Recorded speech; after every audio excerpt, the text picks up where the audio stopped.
Olá pessoal, dou início a mais uma edição do programa Imóveis em Foco, lógico, para você que é um apaixonado por esse universo decor. E o programa está cheio de novidade, confira aí.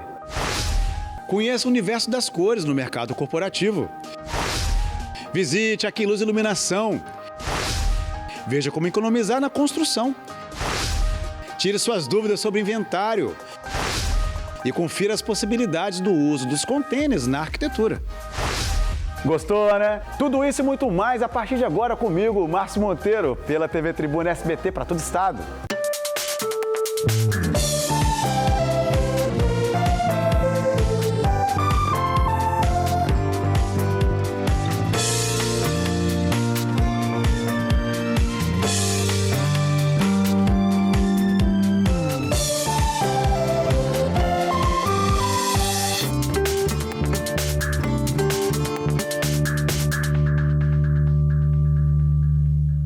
E já inicia o Imóveis em Foco de hoje, principalmente para você que é um apaixonado por cores.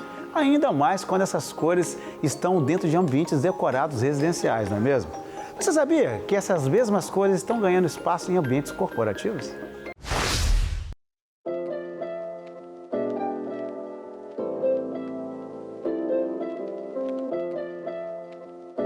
E agora comigo o design interiores Ivan Lopes, que vai estar nos dizendo o poder das cores, não só, né, Ivan, na decoração residencial, mas também agora ganhando espaço nas decorações corporativas, né, Ivan?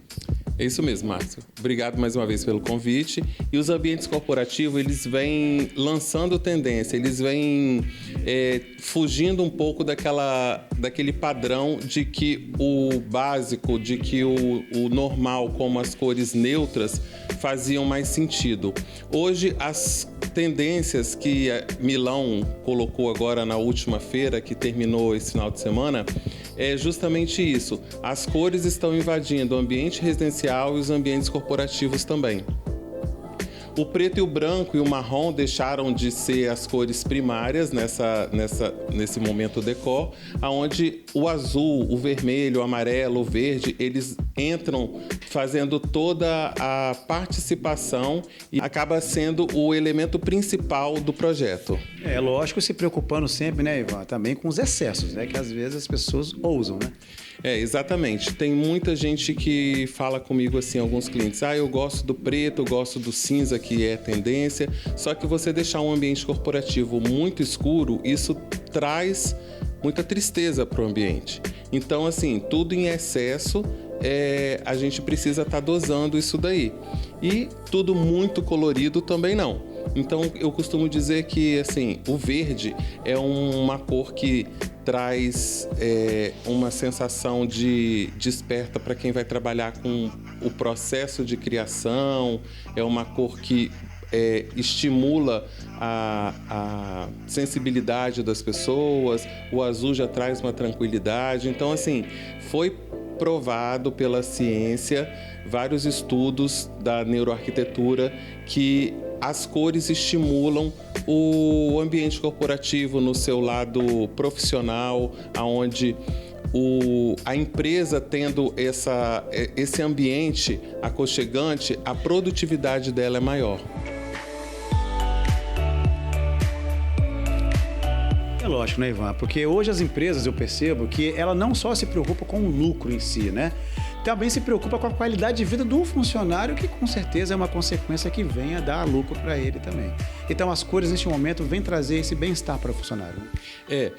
As cores elas trazem esse bem-estar, essa produtividade, alcança o rendimento, né, para vários funcionários e também os próprios clientes, eles gostam de entrar num lugar onde a ambientação tá tudo muito bonito, muito elegante, onde tem coisas alegres, vibrantes, né? E as cores, elas provam isso.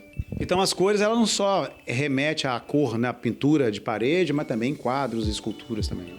Exatamente. Hoje, você tem papel de parede, você pode brincar com as almofadas. Às vezes o cliente ele não gosta muito de uma parede colorida, mas a gente pode estar usando um estofado, num mobiliário, pode estar usando até mesmo no papel de parede ou algum quadro e deixa a base toda neutra e a gente brinca com esses adornos e esses objetos de decoração. Ivan, uma coisa muito curiosa, né? Em matérias anteriores que você fez com a gente, você falou sobre decoração em teto, né? Isso em residências, tá, gente? E agora no corporativo isso também se aplica? Sim, Márcio, veja bem. Isso vai depender do segmento empresarial. Por exemplo, uma loja, um estúdio ou alguma coisa ligada a gamer, você consegue fazer um teto colorido. Já um escritório de contabilidade ou de advocacia já é uma coisa mais sóbria. Então, não tem como a gente estar investindo nessa parte do teto ser colorido. Pode até ser umas cores mais neutras. Então, qual o conselho que você daria para o pessoal de casa que está querendo transformar o seu ambiente corporativo sem gastar muito? Pode investir numa base neutra e brincar com alguns mobiliários ou adornos, papel de parede, coisas que remetem a essa parte onde um quadro colorido, para que você consiga atingir a tendência atual das cores.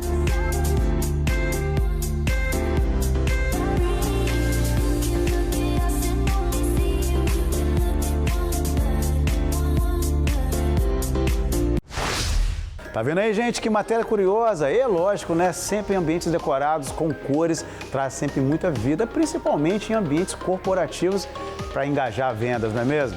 Muito obrigado, design interiores Ivan Lopes, pela participação aqui hoje, sempre trazendo assuntos muito legais, hein, Ivan? Parabéns, hein? E mudando de assunto, você, além de cores, você gosta de ambientes decorados com uma iluminação bem diferenciada? Sofisticação em requinte e um espaço diferente. A Quiluz Iluminação é uma empresa especializada em iluminação decorativa. Há mais de 15 anos no mercado, oferece o que há de melhor em linhas exclusivas de luminária, adornos, papel de parede, além de um excelente atendimento. E os melhores produtos para você deixar o seu ambiente prático, aconchegante e moderno você encontra na Quiluz. Visite nosso showroom e se surpreenda. Realmente, né? A iluminação decorativa faz toda a diferença nos projetos, principalmente quando você dá aquele toque de Quiluz. Muito obrigado, Quiluz Iluminação, pela participação aqui no programa. E na semana que vem vai ter um ambiente decorado bacana que a Quiluz preparou com um profissional muito legal, hein? Não perca, hein? E a Chamobreia Comercial, quero convidá-las aqui nas nossas redes sociais, no Instagram, @Imóveis em Foco. E lá no Tribuna Online, acessar e assistir no canal do YouTube todas as edições do Imóveis em Foco, inclusive essa de hoje. Daqui a pouco Pedro Machado já estará disponibilizando, hein? Por acaso você está em obra? Ou está pretendendo iniciar uma nova obra ou até mesmo uma reforma? Já fica se perguntando como fazer para economizar, não é mesmo? É sobre isso que queremos falar agora.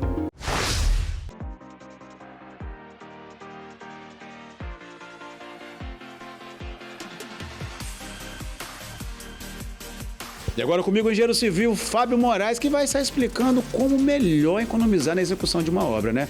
Fábio, o pessoal de casa já está curioso para saber. E qual a melhor explicação?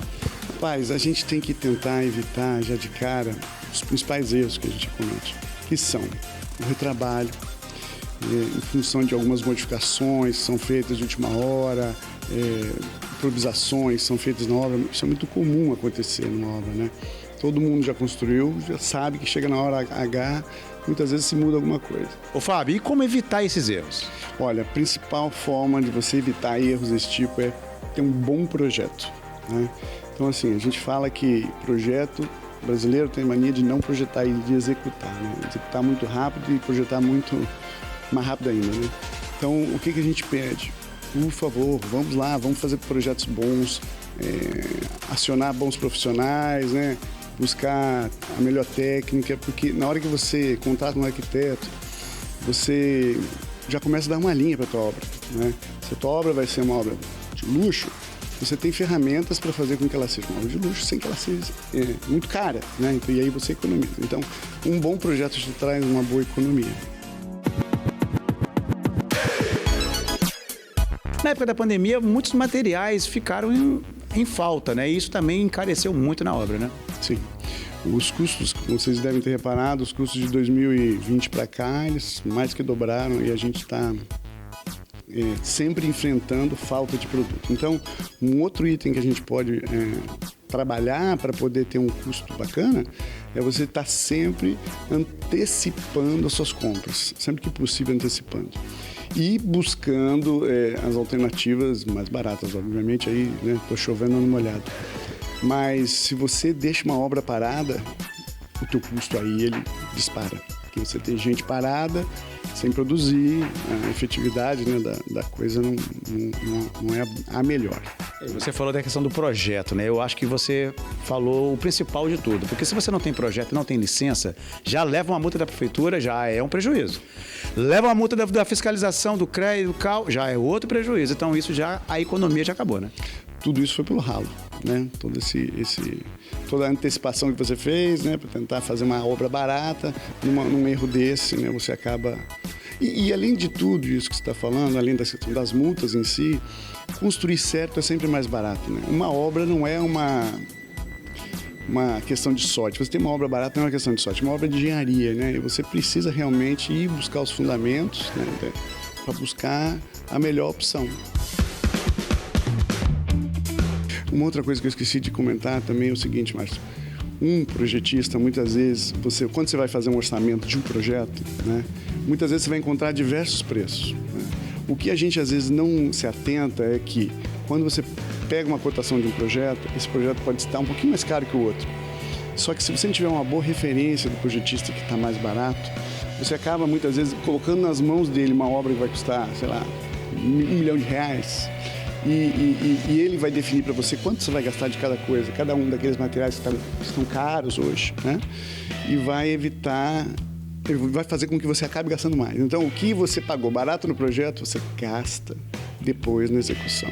Na execução hoje, que eu acho que é o grande vilão de uma grande obra, o que você mais poderia economizar?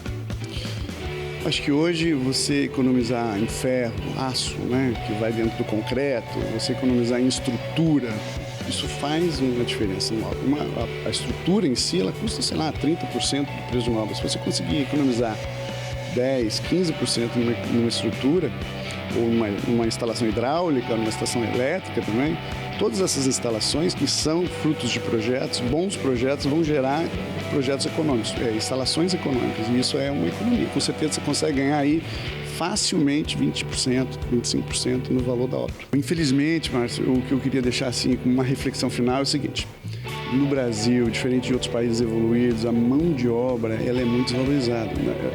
O que é material, produto, ele tem um valor muito maior do que a mão de obra. Fora do Brasil é exatamente o inverso. Você tem mão de obra cara, por quê? Porque o pessoal já entendeu que quem vai gerenciar aquele material que você vai colocar tem que ser bom. Tem que ser gente de confiança, tem que ser gente que sabe o que está fazendo e, obviamente, isso tem um valor diferente, né? Então, a gente precisa reverter isso no Brasil. Pensar na questão da mão de obra como um dos insumos mais importantes. E na verdade, quando você coloca lá em percentuais, mão de obra de uma casa é 40% do valor. Se você gerenciar esse insumo bem, você vai ter uma obra econômica e com um custo menor.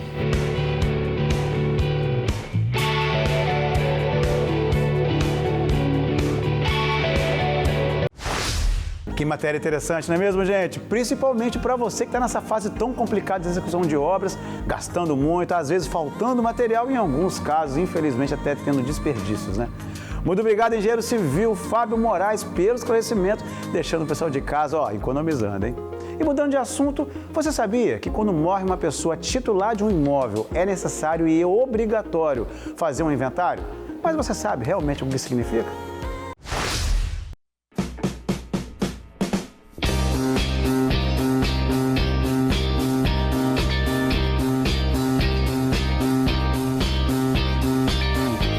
Agora comigo a advogada Bruna Ferraz, que vai estar falando para a gente sobre inventário. Em que momento esse documento é necessário? É necessário a partir do momento em que a pessoa falece e deixou bens e herdeiros. A partir desse momento, tem uns 60 dias para poder abrir o inventário. Quando não é aberto o inventário, nesse prazo legal, tem uma multa. Hoje, aqui no nosso estado, a multa é de 10% sobre o valor do ITCMD.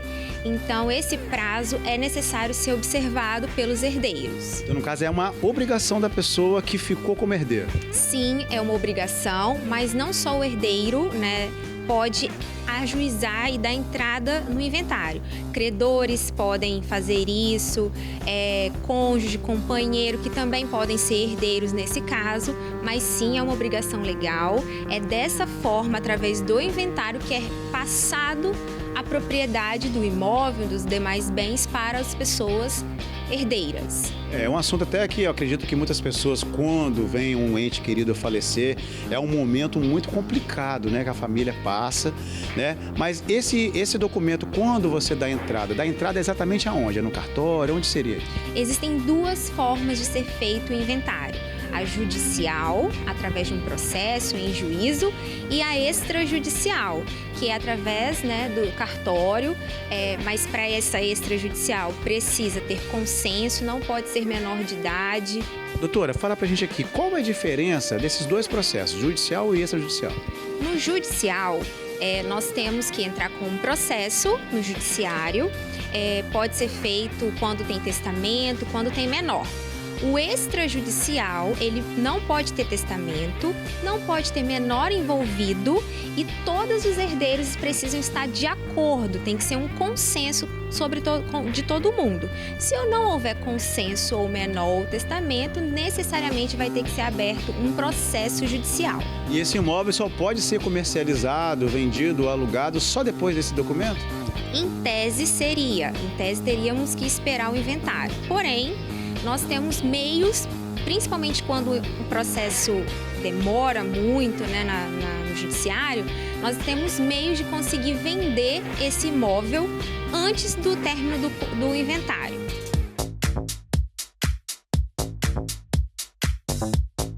Já que você tocou nessa ideia do termo de inventário, eu quero te perguntar sobre a questão do tempo. Lógico que estamos saindo de uma pandemia, muitos falecimentos aconteceram nessa época, né? Existe demora devido a essa quantidade de pessoas que entraram com o inventário há alguns anos atrás? Sim, a pandemia fez com que demorasse um pouco mais, até porque a gente teve uma pausa aí, né, um período de adaptação do judiciário às novas demandas e à forma de trabalho.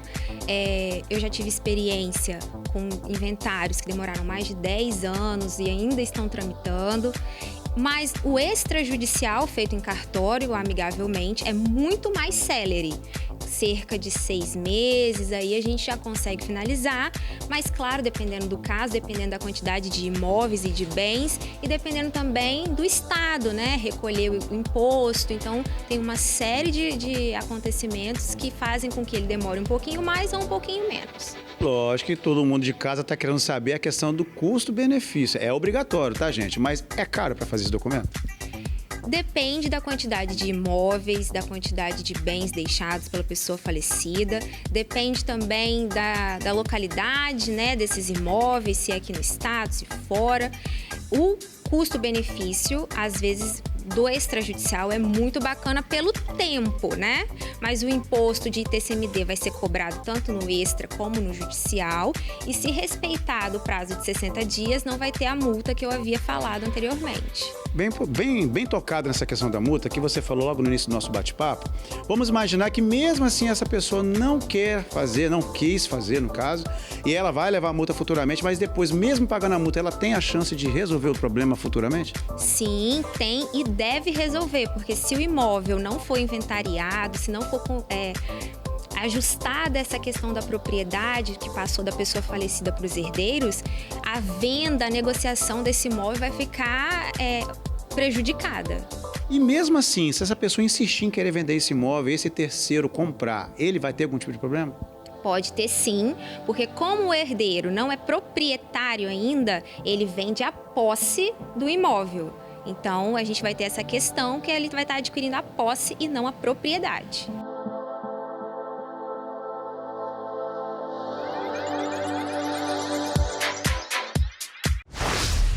Tá vendo aí, gente, a importância desse documento, principalmente para você que pretende futuramente vender esse mesmo imóvel?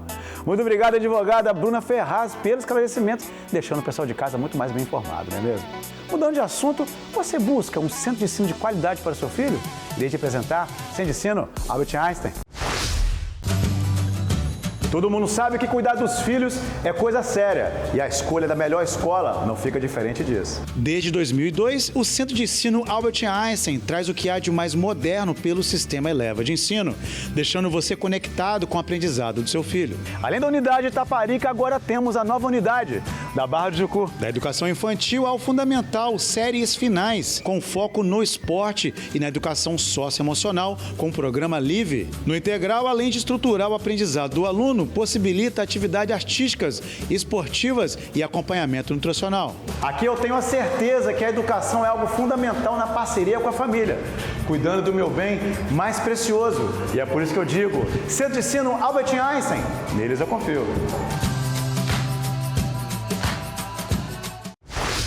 Você viu aí, gente, que bacana? É por isso que eu não me canso de dizer, Centro de Ensino Albert Einstein, neles eu confio, matrículas abertas, não percam tempo, hein, man?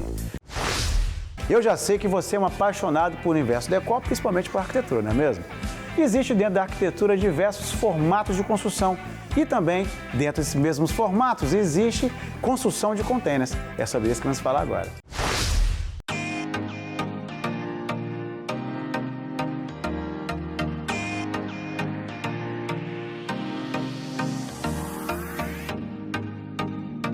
E agora comigo o arquiteto Christian Vieira, que vai estar nos falando as possibilidades da utilização dos containers na arquitetura, né, Christian? Como é que começou isso?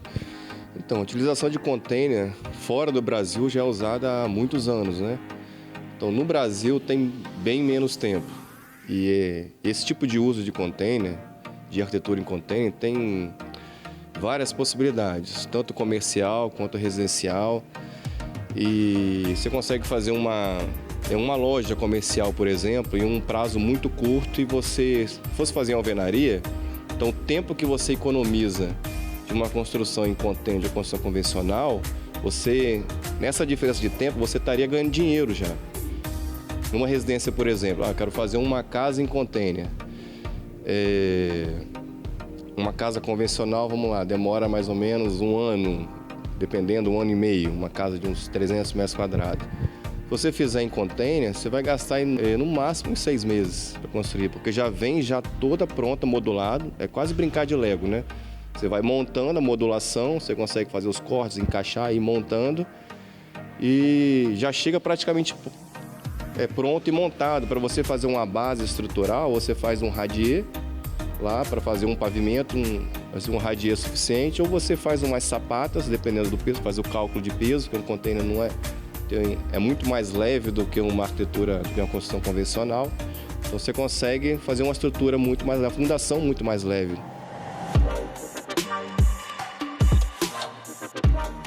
Teve muito preconceito na época que começou sendo utilizado? Ainda existe muito preconceito em relação ao container. As pessoas não sabem a durabilidade de um container. Um container é muito mais resistente, dura muito mais que uma alvenaria convencional. Tem muito menos manutenção. Um container atravessa, vai de um país para outro, atravessa o mar de um continente para o outro, pega maresia, pega água de sal de mar e está ali intacto. Você consegue criar um prédio de 20 andares com um container em cima do outro, do autoportante, ele é autoestruturável, né? Você consegue construir prédios comerciais, residenciais e utilizando a sua própria estrutura. Às vezes, dependendo do corte, tem que criar reforço, né? A estrutura, mas é um sistema de construção muito prático e muito rápido. O que a pessoa de casa deve estar se perguntando, né? E o custo-benefício? Então, o custo-benefício, na verdade, acaba sendo o tempo hoje, porque o preço do metal hoje subiu muito. Então, está praticamente elas por elas. O preço do metro quadrado de um container, construção em container e construção de uma alvenaria convencional, está praticamente elas por elas. Se ganha no tempo. E geralmente tempo é dinheiro, né? Uma casa 1 ano e meio é menos estresse, né? 1 ano e meio de estresse construindo, você passa para 6 meses de muito menos estresse, então você envelhece menos também, né? Mas vem cá, fala pra gente aqui da parte interna, né? Vamos agora falar um pouco mais de decoração, conforto térmico, né? O container ele é necessário que tenha uma manta térmica dentro dele para que não passe o calor em épocas de calor ou passe muito frio em épocas frias, né? Isso, normalmente a gente faz um acabamento em drywall, depende do acabamento que você quer internamente. Você quer um estilo mais industrial? Não, eu quero um estilo mais convencional. No drywall a gente faz uma manta térmica acústica entre a estrutura do container e entre o drywall, você cria uma manta térmica acústica. Aí você consegue fazer um acabamento, você entra dentro do container para você estar numa construção convencional de alvenaria. Então você faz o forro por fora, consegue fazer o acabamento, você envelopa a estrutura toda E quem olha de fora nem vai imaginar que é um container, a não ser que você mostre algum detalhe do container. Ou você pode ir para essa pegada mais industrial, deixar o container aparecendo, a porta. Igual hoje está sendo muito utilizado para módulos de hospedagem, muito utilizado para módulos. Aqui no estado mesmo está sendo muito utilizado. E o bacana, né? Lógico, na arquitetura convencional, você pode fazer um pé direito duplo, pode fazer várias coisas que deixam essa construção muito diferente. O container também, né? Que tem algumas estruturas que permite você deixar ele suspenso, né? Também, você consegue fazer pé direito duplo igualzinho uma casa convencional. Basta você cortar a estrutura, a parte de cima, colocar um outro container em cima, vazado, fica com o pé direito duplo, você tira a estrutura de amarração dele, coloca uma outra estrutura, solda e você tem a caixa, né? Você consegue tirar a caixa, o fechamento e ir montando, tirando, soldando, encaixando. São módulos, né? Tem um container de 20 pés, 40 pés, tem um que são um pouco mais baixo, outro um pouco mais alto e você vai montando. É igual brincar de Lego. Bota em pé, bota deitado, vira de lado, bota em balanço. Então, dá para trabalhar várias formas arquitetônicas bem legal. Como o container tem uma estrutura bem rígida, se não existe corte lateral, você consegue criar balanços enormes, né? Você cria uma estrutura, você apoia o fundo do container e consegue criar aqueles grandes balanços, grandes vãos. Aí fica uma arquitetura bem legal, bem arrojada, bem contemporânea, fica bem bacana a estrutura.